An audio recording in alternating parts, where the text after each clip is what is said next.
Hello everyone and welcome back for some more Drag Race gossip, secrets and drama. After the success of my last compilation, lots of you are asking for me to make another one, and I know you all love it when I serve you the Drag Race tea.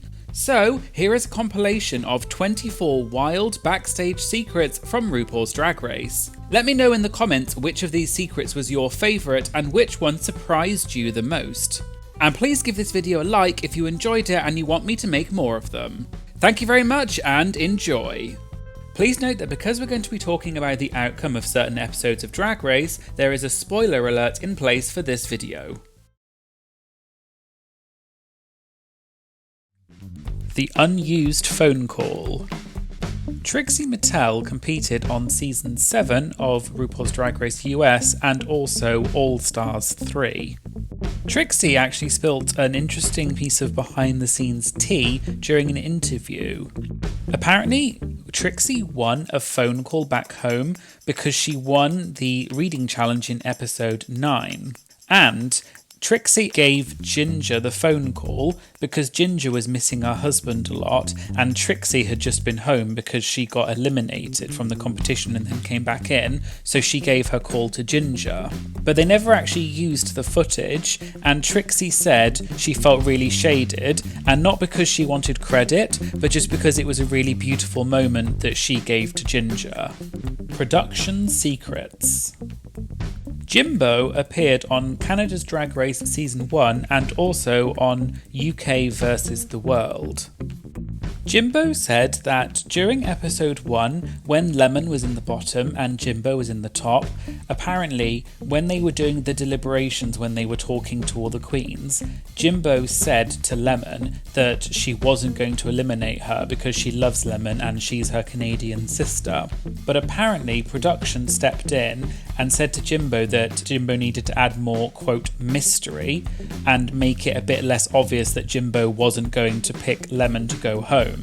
And on a similar note, Lemon also talked about her time on UK vs. The World, and Lemon revealed that she performed her talent show twice, and her jump split off the box was, quote, messy the first time, but the second time it was perfect. But the editors clearly chose to use the messy take. And Lemon said that this choice for the editors to use the messy take was, quote, interesting. The unaired confrontation. So you may remember that on season 6 at the finale, they did this thing that they've never really done before or since, where they got Adore, Delano and Laganja Estranja in a room together, and they made them watch some of the footage from the show and Untucked. And it was really uncomfortable because they showed mainly the confrontation between Adore and Laganja during Untucked, where they had a big argument, and basically everyone was accusing Laganja of being fake. And the whole point was because Adore and Laganja were supposed to have been friends before the show, and this thing kind of caused a lot of problems between the two of them. And during this confrontation, both of them got visibly upset, and they have both since said that this was a really shady thing for the production to do because they didn't quite know that it was going to be as intense as it was. But something that was interesting was, one time in an interview, Bianca Del Rio, who was also on season 6, actually shared some interesting tea and said that they filmed similar confrontations between Ben de la Creme and Darian Lake, and also Courtney Act and Jocelyn Fox, but these two confrontations were never shown at the reunion. Impersonating a queen. Naysha Lopez competed on season 8 of Drag Race US. Naysha Lopez is a regular host at Roscoe's Tavern's viewing parties, which has become quite a big staple of Drag Race, which is when they invite queens from the show to come to Roscoe's, which is a club in Chicago, and they watch episodes of Drag Race, and then they often spill quite a lot of behind the scenes tea during these viewing parties. And during the parties, Naysha spilled a really interesting story about a queen, a fellow Drag Race queen, who had impersonated Naysha and almost got her kicked off the show. So Naysha told the story but never at the beginning said actually who it was. And apparently Naysha, when she originally got the call for season, I think she originally applied for season 7, she actually called one of her friends who had previously been on another season of Drag Race, and she asked this queen about all the different procedure they have to do, for example, all of the different paperwork, and they have to do a psych evaluation and things like that, and the other queen was giving some advice. But then Naysha said that she got contacted by the production team, and apparently someone had been going around pretending to be Naysha and asking a load of designers to design clothing for her for free for Drag Race. And Naysha said that it wasn't her, she hadn't told anyone about it because obviously it's all a secret about what the runways are. And basically Naysha effectively, because of all this, wasn't allowed to compete on season 7. But then she cleared her name and proved that it wasn't her that did all of this, someone else was impersonating her, and she eventually then appeared on season 8. And at a different viewing party, Naysha eventually confirmed that this queen who had been impersonating her in order to get free stuff was Jade Sotomayor, who appeared in season 1. The trash outfit. Candy Muse appeared on season 13 of Drag Race US.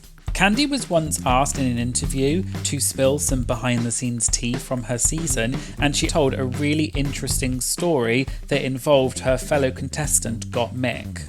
Apparently during the episode 5 bag ball, between changing the outfits, because they had to do 3 outfits, when they came back to change for their final outfit, which was the outfit they made, Gottmik couldn't find the outfit at her station that she had made.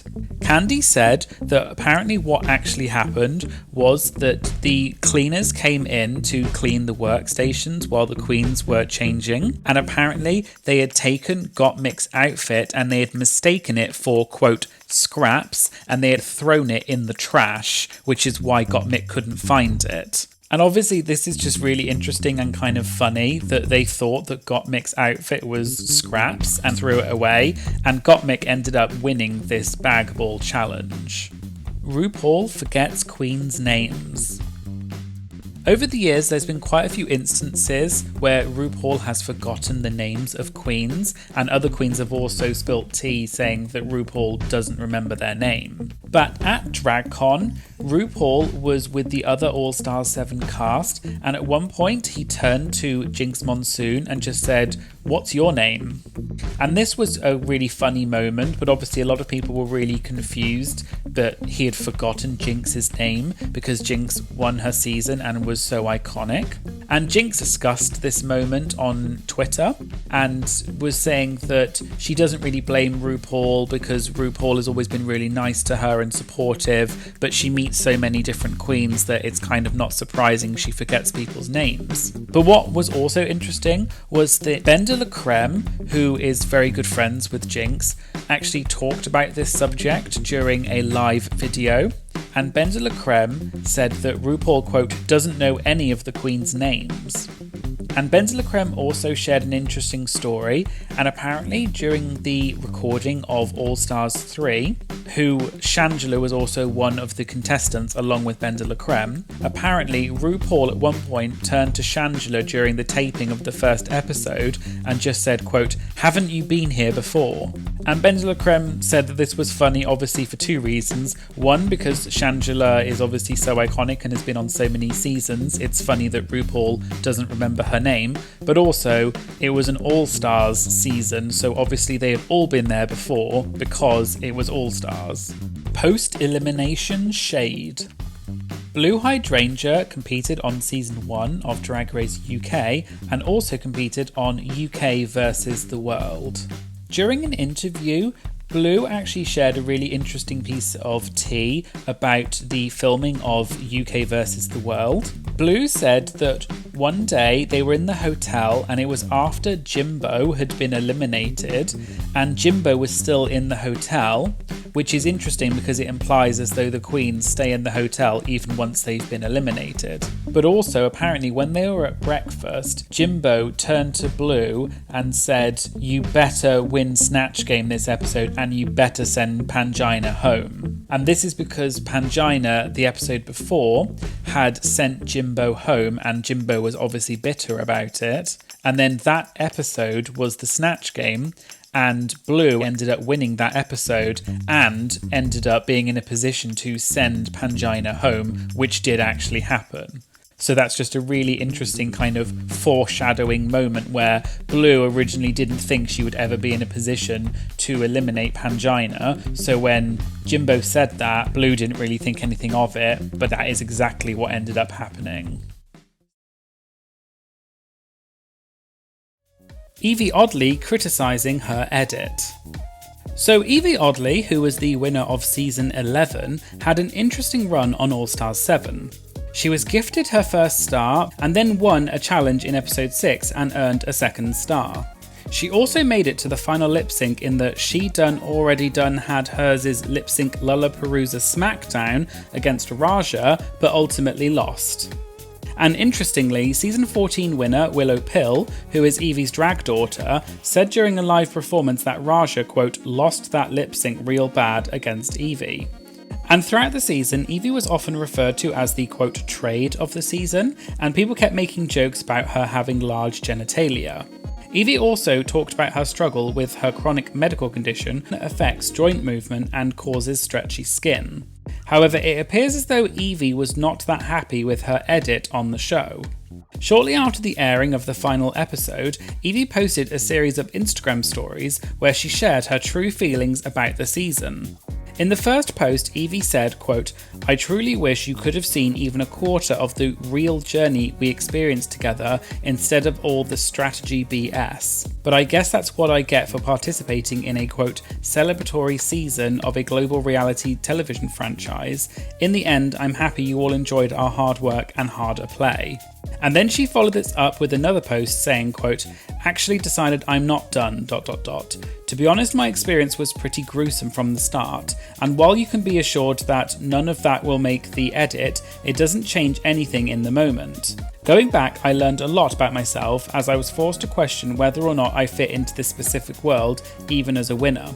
But instead of showing any of that struggle, or really any reason for me there, I've been lobotomized and presented as some goofy, big deed mascot, bravely laughing through my chronic illness, happy to be along for the ride.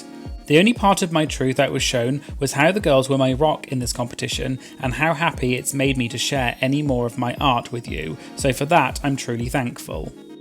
Evie had to reshoot her talent show. Please make sure you hit subscribe and ring the bell to be notified for my future videos. And on a similar note, Evie explained on Twitter that she had to reshoot her talent show number after she fell in front of everyone. Evie is known for doing lots of crazy moves like backflips and splits, but Evie said that it was, quote, pretty painful to re-watch the talent show episode because her performance was supposed to include a backflip, but it was edited out. Evie went on to explain that her medical condition means that her physical capabilities have deteriorated, and she was reminded of this by watching the talent show. Evie said, quote, "The last backflip I ever attempted was for the taping of my performance. I had even less energy to spare and landed on my neck/shoulder/head in front of RuPaul, so at least I had the pleasure of giving her a heart attack."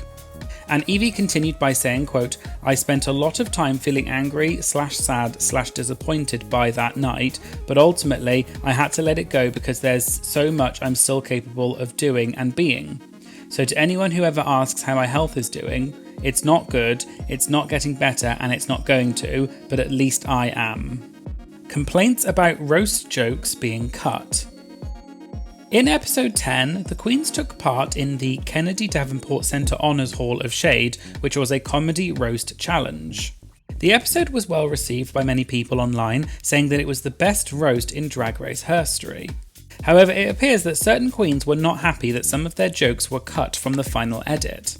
For example, the Vivienne took to Twitter shortly after the episode aired and said, quote, "Not all my favourite jokes being cut out of the roast, so sick of this bleep. #AllStars7. She continued by saying, quote, "Yeah, I know how it works. It just sucks when you wait 8 months to see something you're proud of and you're like, here it comes, ooh, this bit's my fave. Oh, never mind." And finally she said, quote, "My favourite joke was Trinity the Tuck. She's been cancelled more than AJ and the Queen. Ru went off screaming laughing and then we had fun talking about it in the critiques." Just to explain that joke in case you don't understand, Trinity the Tuck has been accused of lots of things online, including having a secret Reddit account under the name She Devil by Night, where she supposedly posted lots of negative things about other queens. And many fans online have been trying to, quote, "cancel her." And the other part of the joke is that RuPaul created and starred in a comedy drama series called AJ and the Queen, which premiered on Netflix in January 2020, but it was cancelled shortly afterwards in March 2020, presumably due to low viewing figures.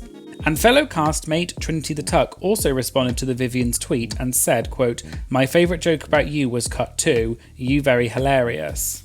So it appears that a couple of the queens were not happy with the edit of the roast jokes. Raja screaming at Michelle and negative critiques. So I did talk about this in a previous video, but season 4 contestant Willem shared some backstage tea during the airing of All Stars 7, saying that Raja once screamed at Michelle. At the time, many people didn't believe Willem. However, Trinity the Tuck has since confirmed that this really did happen. In a video clip from a live performance, which I posted on my channel, someone asked Trinity in which episode Raja screamed at Michelle. Trinity then says, quote, "the third episode." She goes on to say, quote, "Everyone thinks that the judges didn't give negative critique on All Stars 7. They did, they just chose to edit that out."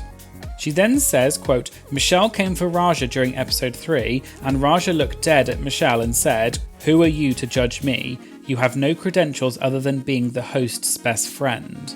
And then Trinity followed this up by saying, quote, "And then when we got off stage, backstage in the workroom, the cameras were cut. She," meaning Raja, "told all the producers she should be fired," referring to Michelle. And then Raja seemingly responded to this by posting a screenshot of Trinity's video on her Instagram stories with the caption, quote, "Trinity the Tuck is an embellishment queen." But what I thought was interesting about this video was that Trinity said that the judges did actually give negative critiques throughout the season, but they were all edited out. Which is interesting because that has been an issue among lots of fans who have felt that All Star 7 was too nice and boring as a result of there never being any negative critiques. In fact, Trinity even said on Twitter, quote, "Who thinks Drag Race needs to switch up their format for future seasons to be something like #AllStar7? It allows everyone screen time and these girls don't waste all this money on looks that don't get seen. I think it makes for a more positive experience." Several Drag Race queens responded to this, such as Bob the Drag Queen, who just said no. Silky Nutmeg Ganache said, quote, "I wouldn't mind that. I can't wear any look from All Stars 6 that I didn't wear. The trauma, lol." And Bosco said, quote, "I need bloodshed and tears." Bendelacreme also responded to this by saying, quote, "I would have stuck around for that, ... And just to explain the background of that in case you don't understand, Bendelacreme appeared in All Stars 3 and she was expected to win. But in a shocking twist, she eliminated herself in the 6th episode because she didn't like having to send home her fellow competitors and she didn't like the negative critique aspect of All Stars format. Monet X Change hooked up with a cast member. Make sure you check out my Patreon where I offer exclusive member benefits such as shoutouts in my videos, chat community and sending one-to-one messages with me and also exclusive content. Check out patreon.com/dragteaserved or use the link in the bio to sign up. I hope to see you all there and welcome you to the Drag Tea Served family. Monet caused quite a sensation during episode 10 of All Stars Untucked, where the queens were playing the game 2 Truths and a Lie. Monet said that she loves that game because, quote, "It's a chance to be really messy and as you all know, I love messiness and this is the perfect storm for that."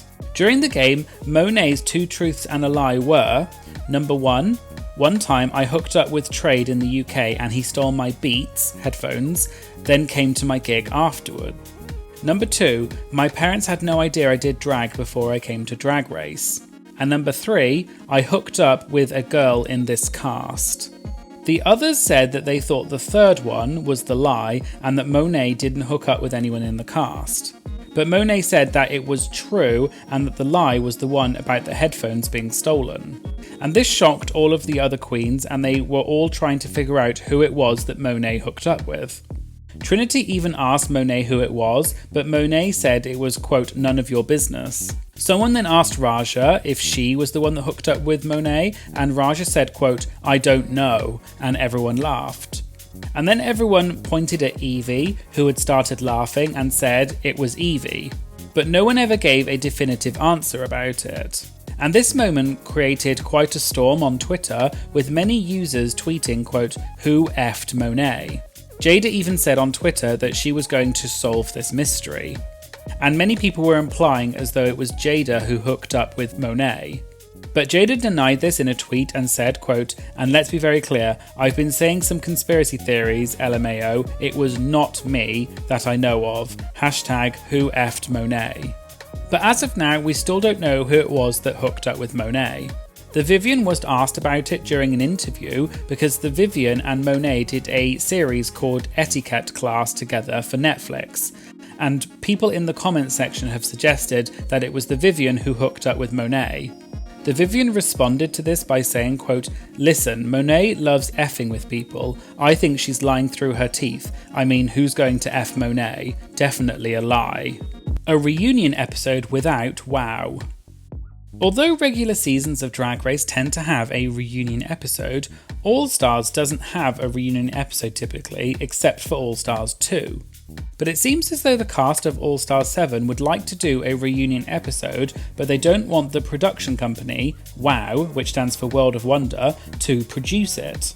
During an Instagram live video, Monet X Change said, quote, we want to do a reunion and we want to do our own thing, we're going to produce it ourselves. Monet then continued by saying, quote, we don't want anyone to have control, we want it to be raw, unfiltered and give our genuine honest feelings, we don't want to be edited. Monet then asked for suggestions of who the moderator should be. Several popular answers were Bob the Drag Queen and Bianca Del Rio. But Monet said it would be better to have a non-drag queen moderator. And someone suggested Nicole Byer, and Monet said that that would be a great idea. And later, Joseph Shepherd, who is known for his Exposed series, where he interviews Drag Race contestants, offered to moderate the reunion. Joseph tweeted saying, quote, well, All Stars 7 girls, I am offering to host the unofficial reunion for you all. Full studio in LA, I'll pay each of you a fee and you can spill whatever. What do you say? As of yet though, no plans seem to have been confirmed, so we'll have to wait and see if the reunion actually happens. But Trinity the Tuck also seemed to imply as though the queens had a lot of backstage tea to spill. In a Twitter post, Trinity said, quote, I'm telling y'all what, if queens ever told the real tea, ... gag. Monet then responded to this by saying, girl. And another Twitter user said, quote, we've been heard about that production favouritism by the way. To which Trinity responded with the eyes emoji, implying as though there is more that the queens want to say. Queens don't know the guest stars. As we all know, there have been many guest stars throughout the many seasons of Drag Race, and some of them are more recognisable than others. Trinity the Tuck was recently asked during a viewing party at Roscoe's about this topic. Someone in the audience asked, quote, does everyone know who the guest judges are? Trinity responded by saying, quote, no, the question is, do you know who the effing guest judges are? Exactly. No, the F we don't. Who is Ronan Farrow, B? I still don't know. He looked like a robot, B. Trinity then did an impression of him as a robot saying, you all look so great. Trinity then followed this up by saying, quote, he's a cutie, his mother is famous, he's a reporter, please don't report anything bad about me.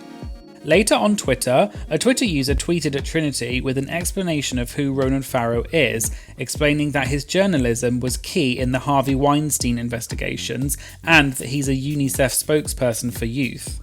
Trinity responded to this by saying, quote, thanks for the info, I really did know who he was, the kids just love the drama so I play into it sometimes for them, he's great. And on a similar note, another interesting thing that came up during the Roscoe's viewing party was that someone asked Trinity if they ever acted fake when the guest judges were announced.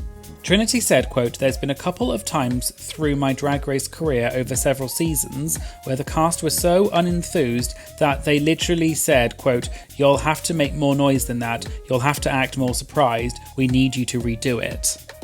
Shea Coulee feeling discredited. Shea Coulee did well throughout All Stars 7 and was praised for her runway looks.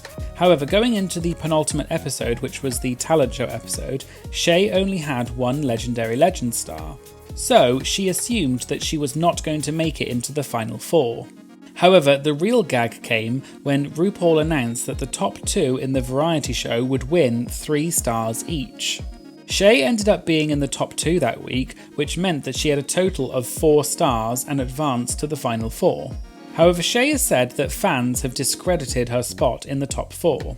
In an interview with Entertainment Weekly, Shea said, quote, "Immediately I was already thinking that I want to be in the finale, but I had this gut feeling that for me there will be people who want to discredit or disagree." She also said that she thought the 3-star twist was a, quote, "strange handout for the variety show." Shea then added, quote, "People are questioning, did she really deserve those 3 stars? I already knew that discourse would happen and I felt in the moment like, here we go, if I win these, it almost feels like I won't be able to win because people who are fans of the other contestants are immediately going to try and discredit my win." Shea finished by saying that, quote, "These fans don't know what it's like," and explains that the fans only base their ideas off what they are shown, but the experience of the contestants is different than what the fans see. RuPaul's library ban. So as you know, RuPaul has built up quite an empire over the years, and this includes TV shows, music, and books. And although it might not be surprising, but being an African American gay man and drag queen in the media doesn't come without some controversy. According to a recent article by NBC Connecticut, RuPaul experienced some controversy when his children's book called Who is RuPaul was taken off the shelf at a library in Colchester, Connecticut after a parent complained about the contents of the book. The book is part of a series of children's books that looks at famous people and explains their life stories and is a popular series for 4th, 5th and 6th graders. According to one of the library workers, quote, "A parent approached me on Friday of last week about a book in the children's section of our library that has some potentially sexually suggestive imagery. This is the page in question from the book. It's a reference to RuPaul's Viva Glam ad campaign for MAC Cosmetics in the 90s. Apparently, after the parent complained about the image, the library worker contacted the library director to request the book be removed. The director said they do have a policy for this type of thing, but according to a different article by the Daily Beast, the director was not happy about how the library worker had handled the situation and said that it was, quote, "the exact definition of censorship." The book was originally in the children's book section of the library as part of a pride display. The library worker further explained that, quote, "This has nothing to do with censorship or banning books. This is really asking the question, are certain books in our library in the age-appropriate area for our children? The issue polarised opinion in the local area. Some parents in the area defended the book and said that the image of RuPaul is no different to images of superheroes such as Wonder Woman or performers at the Super Bowl halftime show. And they also criticised the library for being too, quote, "heavy-handed in their approach to the complaint." However, other parents agreed that they had concerns about whether the book is child-appropriate or not. The library worker posted about it on Facebook, receiving over 200 comments, with some parents calling the book, quote, "trash" and "pornography." But other parents condemned the decision to remove the book from the children's section. The book is still available behind the desk of the library, and you can also find the book in many other libraries in the state. The parent in question apparently does intend on making an official complaint, but an official decision on the book has not yet been made. RuPaul's views on trans contestants. Please make sure you hit subscribe and ring the bell to be notified for my future videos. I've briefly spoken about this in some of my previous videos, but RuPaul has been heavily criticised for his views on trans contestants competing on Drag Race in the past. In an interview with The Guardian in 2018, when asked about trans contestants competing on Drag Race, RuPaul said, quote, Drag loses its sense of danger and its sense of irony once it's not men doing it, because at its core it's a social statement and a big FU to male-dominated culture. So for men to do it, it's really punk rock because it's a real rejection of masculinity. And then RuPaul was asked how a trans woman can be a drag queen, and he said, quote, "It's an interesting area. Peppermint didn't get breast implants until after she left our show. She was identifying as a woman, but she hadn't really transitioned." And when asked if he would accept a contestant who had transitioned on the show, RuPaul said, quote, "Probably not. You can identify as a woman and say you're transitioning, but it changes once you start changing your body. It takes on a different thing. It changes the whole concept of what we're doing. We've had some girls who have had some injections in the face and maybe a little bit in the butt here and there, but they haven't transitioned." These comments caused a lot of backlash from not only the fans and the community, but also some Drag Race contestants expressed disappointment in RuPaul's comments. For example, Peppermint from season 9 tweeted with sad face emojis and one with a zipped up mouth emoji. RuPaul then seemed to double down on his comments and tweeted a few days later saying, quote, "You can take performance-enhancing drugs and still be an athlete, just not in the Olympics." Other Drag Race contestants also criticised RuPaul, making the point that some contestants have had plastic surgery, which does give them an advantage in the competition, yet they were still allowed to compete. Season 4 contestant Willem commented on Instagram about this at the time, saying, quote, "We work with trans women every night side by side, and for them to be denied the opportunities because of someone's narrow-minded view on what they call drag is effed." Several hours later, RuPaul then seemed to backtrack on his statements and tweeted saying, quote, "I understand and regret the hurt I have caused. The trans community are heroes of our shared LGBTQ movement. You are my teachers." The show has now had several openly trans contestants, and season 14 has now become the season with the most amount of trans contestants. Fracking. One of the ongoing issues that RuPaul has faced but never spoken publicly about is fracking. For those of you who don't know, fracking is a form of capturing gas from rock beneath the earth that can then be used for energy. According to the BBC, quote, "Fracking involves drilling into the earth and directing high-pressure mixture of water, sand and chemicals at a rock layer in order to release the gas inside. The term fracking refers to how the rock is fractured apart by the high-pressure mixture." Fracking is highly controversial and has been criticised by many environmental groups because it's bad for the environment and it also risks poisoning the water supply by leaching chemicals into the soil which gets into the water. RuPaul became involved in the fracking scandal after an interview he did with NPR. In the interview, RuPaul was asked about his ranch in Wyoming, which he co-owns with his husband, and the ranch is 60,000 acres and spans across 2 states because it's so large. RuPaul went on to explain that it's, quote, "A modern ranch, 21st century, is really land management, and they lease the mineral rights to oil companies, and you sell water to oil companies, and then you lease the grazing rights to different ranchers." This then led people to comment online that RuPaul inadvertently admitting to allowing fracking on their land. This issue then went on to become a much talked about topic within the Drag Race community and has also been joked about by many people. In a live video once, Season 8's Bob the Drag Queen was talking to Season 9's Peppermint, and Peppermint asked Bob if he had read an article from Instinct magazine. Bob seemingly misunderstood which article Peppermint was referring to and said, quote, "Oh, the fracking?" Peppermint then smiled and said, quote, "No, not that," and made an X shape with her fingers, and Bob did the same while covering their mouths. The two of them burst into laughter and swayed side to side, which almost seemed choreographed. The moment went viral on 9, not because of the fracking, but because of the swaying from side to side, as well as the mix of laughter and screams. Tammy Brown from Season 1 also mentioned the fracking scandal during an interview with Joseph Shepherd. Tammy, who is a vocal environmental activist, was asked about whether she would return for another All-Stars, and Tammy said, quote, "If I won the crown, I'd say I refuse the crown because of the fracking, RuPaul." Bob the Drag Queen and Monet Exchange also talked about this fracking controversy on their podcast Sibling Rivalry. On the podcast, Bob said that the ranch actually belonged to RuPaul's husband before RuPaul even knew him. and Bob also went on to say that not all fracking poisons the water sources. There's actually a really interesting video on YouTube by the channel Top RPDR Videos called Bob and Monet's Misleading Statements on RuPaul's Fracking Controversy. In the video, the narrator of the channel goes through Bob and Monet's statements about fracking and says that there is a lot of misinformation and gives further explanations about it. If you want to check the video out, I'll put a link in the description. However, just to make it clear, I'm not substantiating any of the information in these videos. You'll have to watch them and form your own opinions on that. Did RuPaul let a man drown? So this is a bit of an unusual story.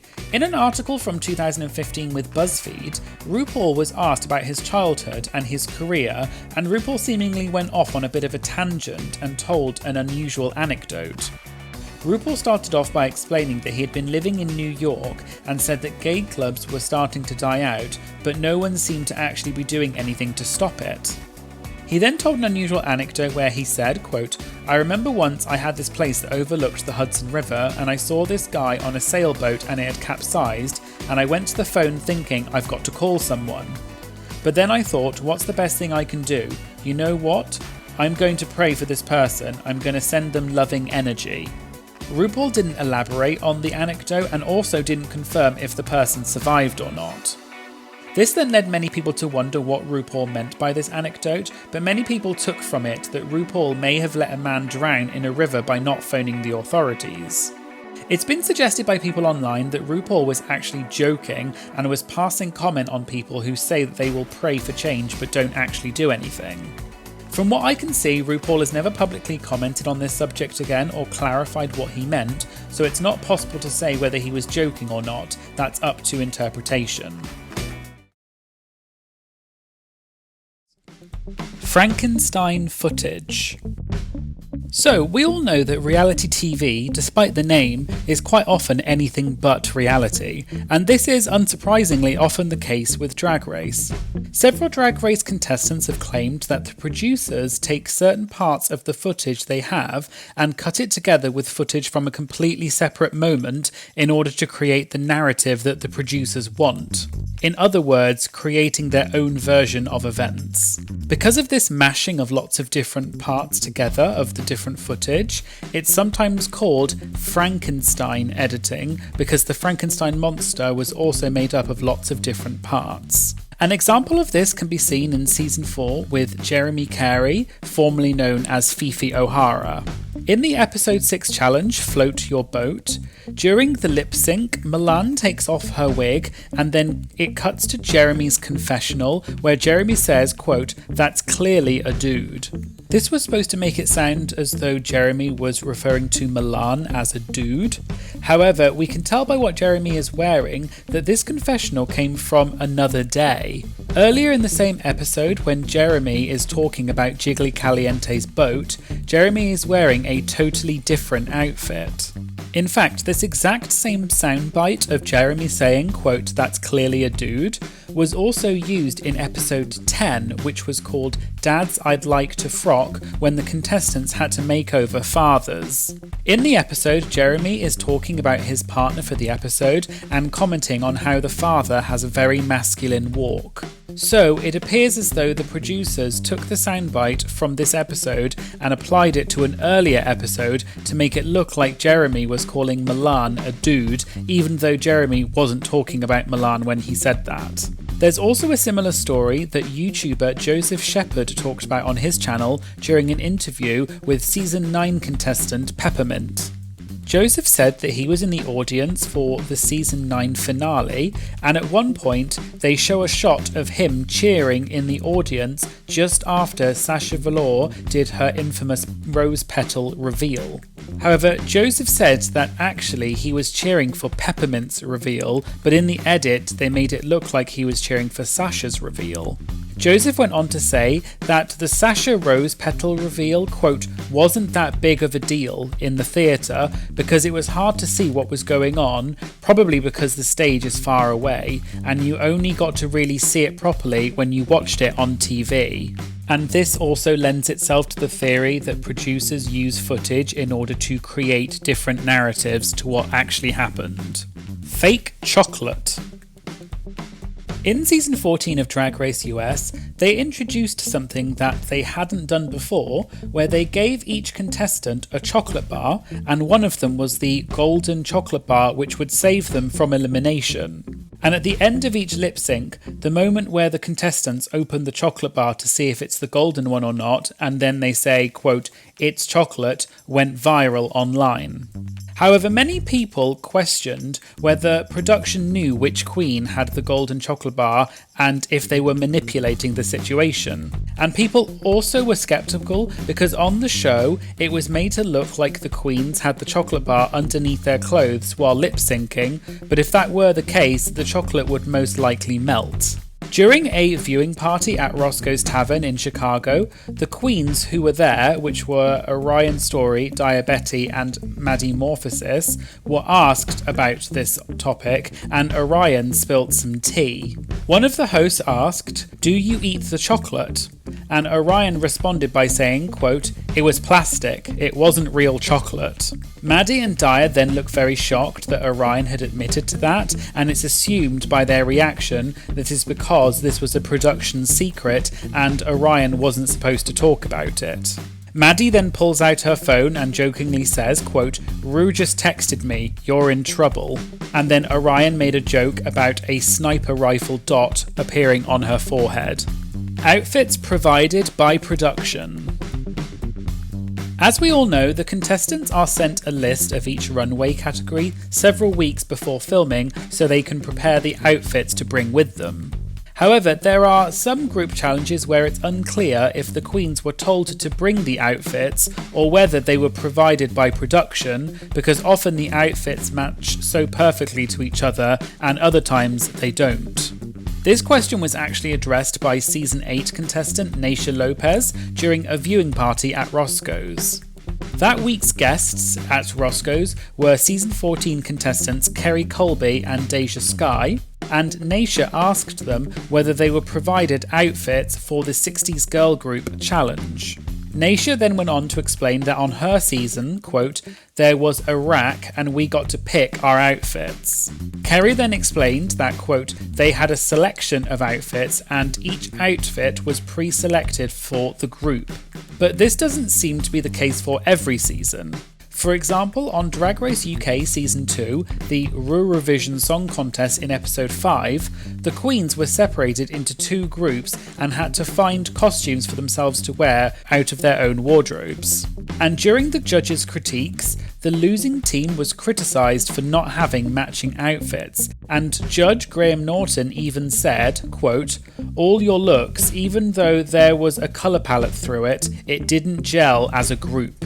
So it does seem unfair in a way that some people are given outfits for the challenges and on other seasons they're not given outfits and then they get judged on not having matching outfits.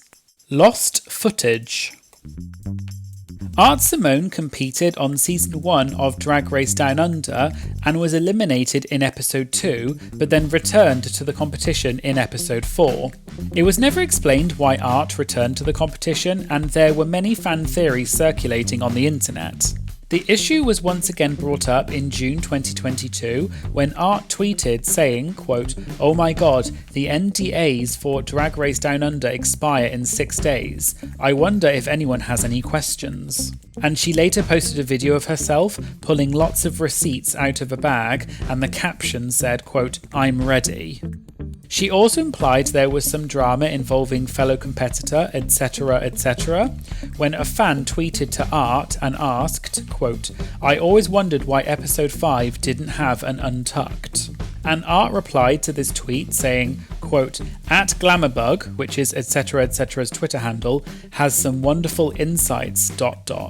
But Art later seemingly backtracked on this and tweeted, quote, "Oh my god, my bad, I'm so terrible at maths, it's actually 600 years, I'm so silly."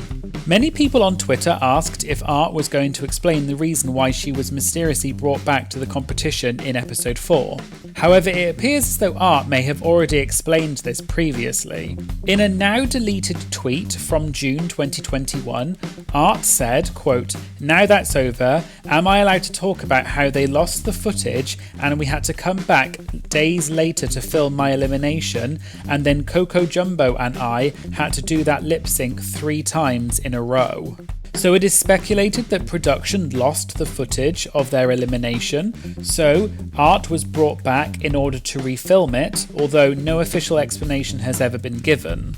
And this caused some controversy amongst fans, who felt as though it was unfair to not invite back Coco Jumbo to the competition, and some people even accused the production of favouring Art, which is why they brought her back instead of Coco. Art also confirmed during a live appearance that it was her that sent the mysterious threatening letter to Coco Jumbo, leaving it on her station, and the letter said, quote, "Watch out." This is because Coco Jumbo was the one who eliminated Art in episode 2 by beating her in the lip sync. In the live appearance video, Art joked and said she, quote, "wrote it with her left hand so no one would know the letter was from her." The lipstick mystery. Starting in All Stars 5, they began a tradition where the top queen of the week would lip sync against a mystery lip sync assassin. The assassin is always a Drag Race alum, and if they win the lip sync, they have to reveal which queen the other queens have voted to leave the competition. The assassins are always shown pulling the lipstick out of their outfits before they reveal it, and in Untucked, they also show the assassin arriving to studio and being handed the lip sync before going on stage.